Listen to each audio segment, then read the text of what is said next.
신앙을 고백하시겠습니다. 나는 전능하신 아버지 하나님, 천지의 창조주를 믿습니다. 나는 그의 유일하신 아들, 우리 주 예수 그리스도를 믿습니다. 그는 성령으로 잉태되어 동정녀 마리아에게서 나시고 본디오 빌라도에게 고난을 받아 십자가에 못 박혀 죽으시고 장사된 지 사흘 만에 죽은 자 가운데서 다시 살아나셨으며 하늘에 오르시어 전능하신 아버지 하나님 우편에 앉아 계시다가 거기로부터 살아있는 자와 죽은 자를 심판하러 오십니다. 나는 성령을 믿으며 거룩한 공교회와 성도의 교제와 죄를 용서받는 것과 몸의 부활과 영생을 믿습니다. 아멘. 찬송가 369장 함께 찬양합니다. 찬송가 369장입니다.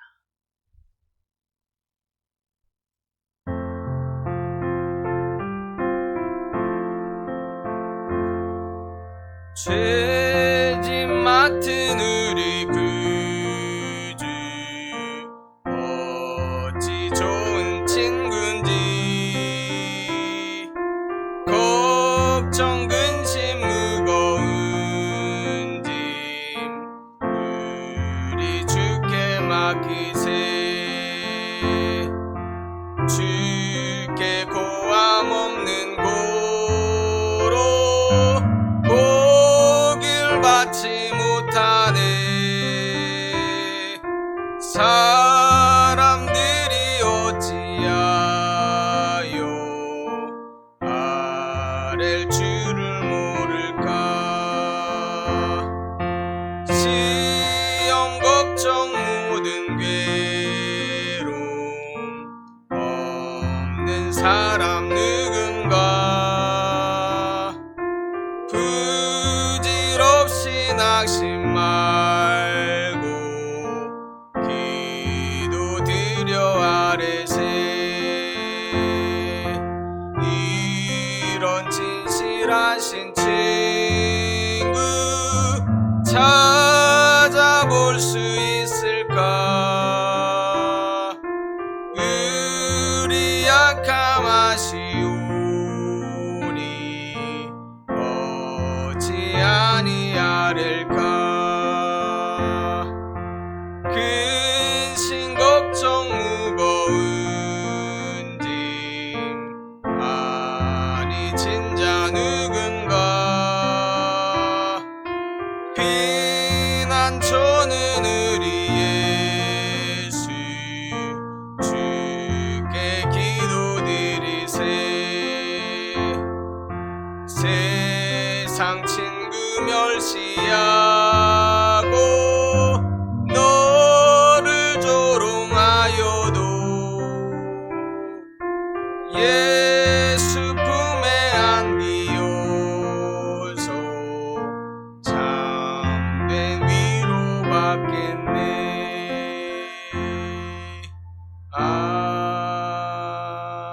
아멘.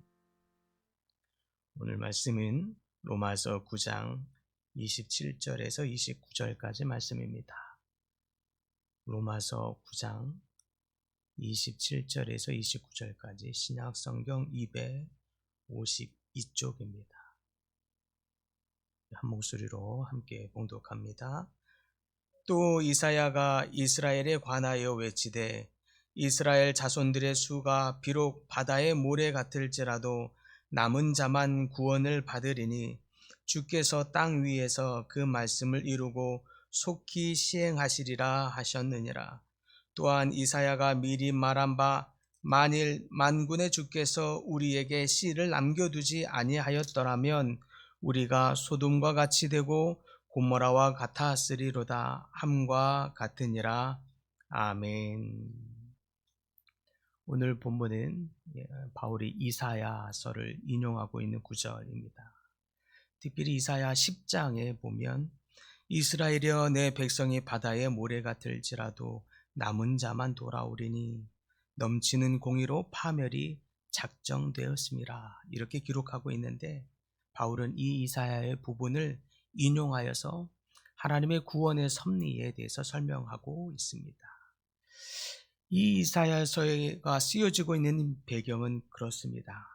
본래 타락한 인간인지라 영원한 형벌을 받을 수밖에 없는 죄인인데, 과거에 아브라함이 알지도 못하던 하나님이 지시할 땅으로 가라라고 하는 이 말씀에 순종하게 됩니다. 여호와의 복을 전하라라고 하는 사명을 주었던 것을 아브라함은 그대로 잘 순종하였습니다. 이에 하나님은 너희 자손을 바다의 모래와 같이 많게 하리라 이 하신 약속을, 그 약속 그대로 하나님이 다 이루어 주시면서 이스라엘 자손을 정말 열방에 번성시키셨습니다. 그런데 이스라엘은 이렇게 복을 받게 되자 대가 흘러가면서 하나님의 은혜를 버리고 또다시 과거의 우상을 숭배하는 등 온갖 악행을 자행하면서 결국에는 회복불능의 상태에 빠지게 됩니다. 그래서 하나님이 다시 이스라엘을 심판하기로 작정합니다.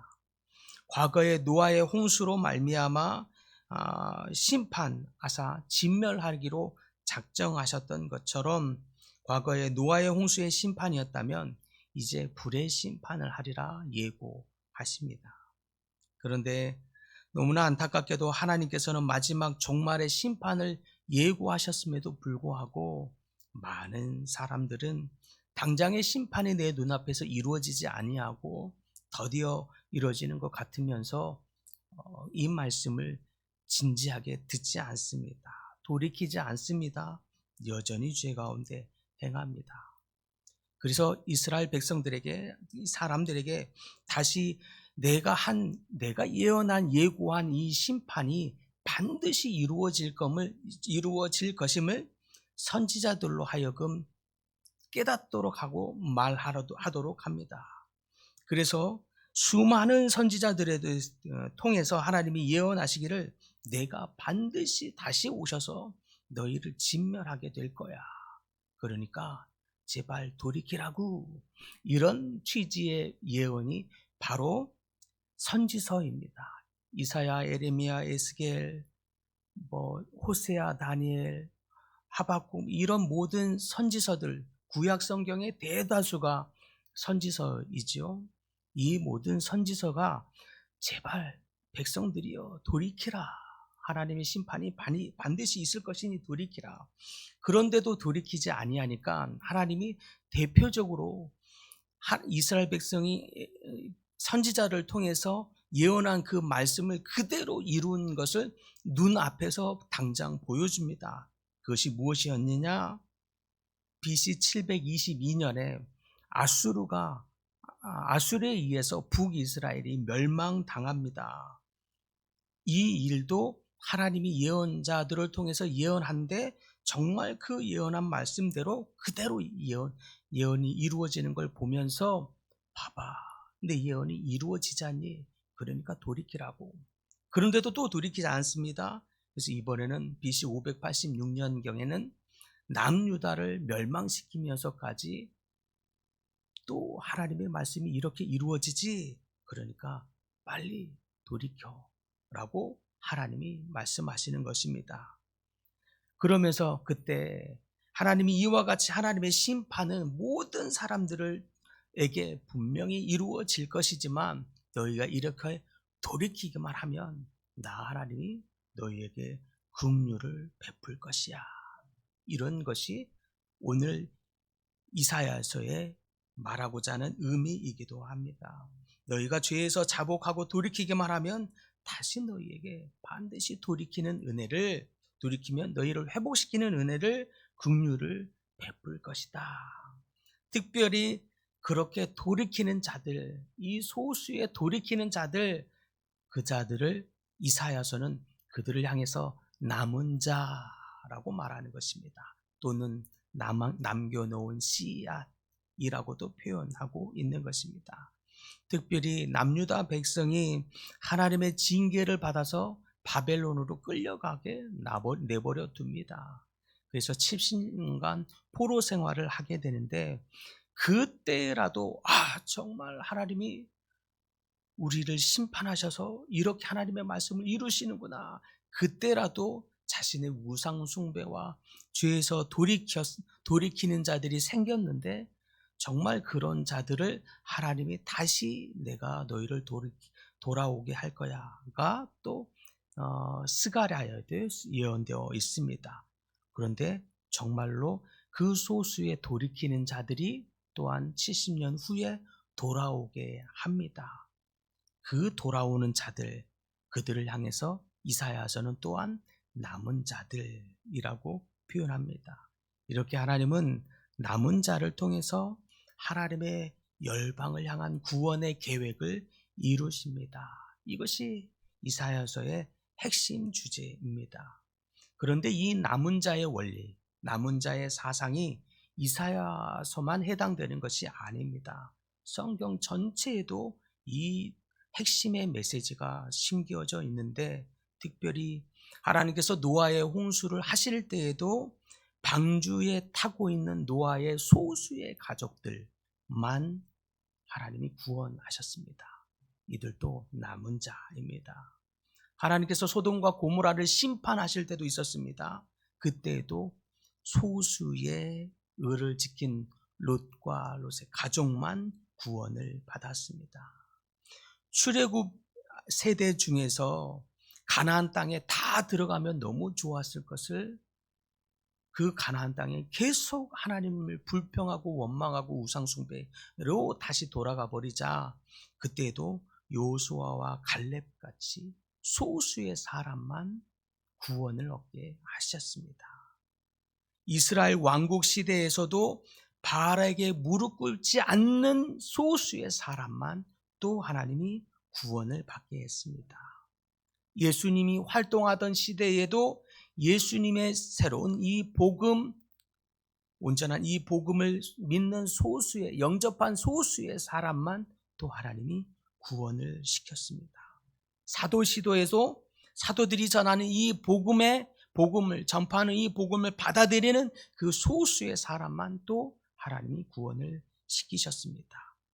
그래서 사도 바울도 이 흐름을, 이 메시지를, 예수님의 이 핵심적인 메시지를 알고 있었기에 이사야서의 인용을 통해서 하나님은 사실 모든 사람을 구원시키기를 원하지만 그래서 열방의 끝까지 복음을 전파하실 테지만 그러나 결국 소수의 사람만 구원을 받게 될 거야.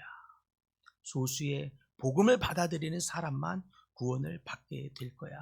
이것이 바울이 또한 오늘 전하고 있는 말씀입니다. 그렇다면 그 남아있는 소수의 사람들은 어떤 사람인가? 그들의 특징을 보니까 첫 번째로는 우상에게 무릎 꿇지 않은 자이더라 라는 것입니다. 우상에게 무릎 꿇지 않는 신실한 믿음의 사람들이 되시길 소망합니다. 둘째는 온갖 고난과 환난 가운데서도 끝까지 믿음을 지키는 자들, 그들이 바로 소수의 남겨진 자들이더라 라고 하는 말씀입니다. 마지막으로는 세상의 흐름과 풍조에 동화되지 아니하고 거룩한 하나님의 말씀을 심령 가운데 지키는 자들, 이들이 또한 남은 자들이더라 라고 하는 이 세 가지의 특징을 본문은 이야기하고 있는 것입니다. 이와 같이 남은 자들이란 하나님이 택하신 자들입니다. 그래서 예수님께서도 말씀하시기를 마태복음에 청함을 받은 자는 많되 택함을 입은 자는 적으니라고 말씀하십니다. 그러므로 하나님의 은혜를 힘입어서 끝까지 믿음을 지키는 소수의 남은 자들이 되시기를 간절히 축복합니다. 사랑하는 성도 여러분, 하나님은 오직 이 소수의 남은 자들을 통해서 열방을 향한 구원의 계획, 하나님의 뜻을 이루기를 원하십니다. 그 남은 자들이 바로 여러분들이 되시기를 간절히 축복합니다. 안타깝게도 교회에 출석한다고 모든 사람이 남은 자가 아닙니다. 모든 사람이 하나님의 말씀을 귀하게 받들고 있으며 하나님의 환난 가운데도 하나님의 믿음을 지키고 있는 것이 아닙니다. 교회에 와서도 내 소망, 내 욕정, 내 욕심, 내 바램을 그것을 이루어달라고 떼쓰는 자들이 있는 것입니다.